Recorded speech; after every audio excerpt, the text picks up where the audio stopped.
Disa arrive comme un cheveu dans la soupe. But don't worry, don't panic. On se souvient, tous les films de science-fiction avaient imaginé beaucoup de technologies pour le 21e siècle. Par exemple, des yeux bioniques. Ah bah c'est raté. Les myopes sont toujours des binoclars. La machine de téléportation, c'est raté aussi. Il y a toujours la SNCB et la tech qui t'emmènent partout où tu ne veux pas. Et ils avaient aussi prévu des armes de pointe pour accueillir les aliens. Encore là, c'est raté. La formation de Men in Black n'aura servi à rien. Elle est aussi has-been que le Macumba de Jean-Pierre Madère. Aujourd'hui, la réalité dépasse la fiction. La vérité est ailleurs et plus précisément dans les puces électroniques qu'on implante sous la peau. Elles sont aussi grandes qu'un grain de riz, made in China oblige, et vous permet de tout faire, absolument tout.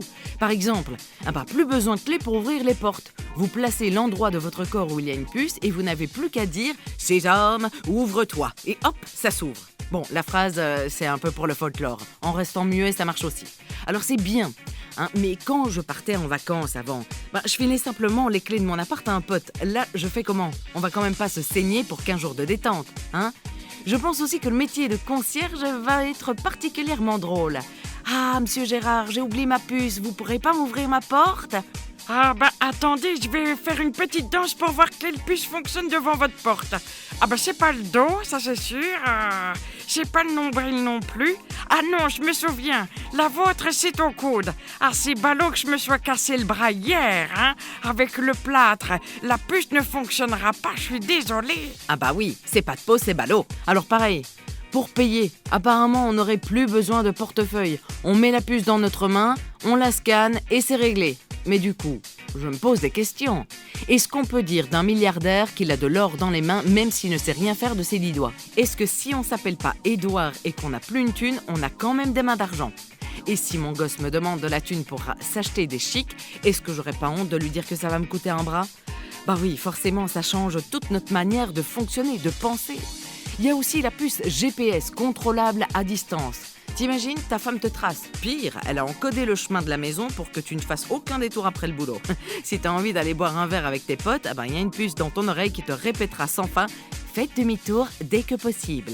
Faites demi-tour, faites demi-tour. » T'auras l'impression d'avoir une femme bec dans ta tête. Il y a des puces qui vont aussi détecter des maladies. Dès que t'as la grippe, ton médecin sera au courant avant toi et t'enverra directement dans ta boîte aux lettres tes médocs, ton certif et ta facture. Par contre, il faudra quand même te déplacer pour donner les papiers à ta mutu. Il paraît aussi qu'on nous mettra des puces dans le cerveau et qu'il y a d'ores et déjà la possibilité de les hacker.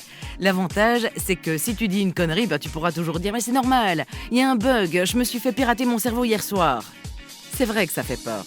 On deviendra bientôt des sacs à puces. On pourra contrôler tout à distance, mais surtout, on sera contrôlable à distance. Votre vie ne vous appartiendra plus. On avait déjà peur avec les smartphones et Facebook. Rien que pour ça, il y en a qui utilisent encore le Nokia 3310.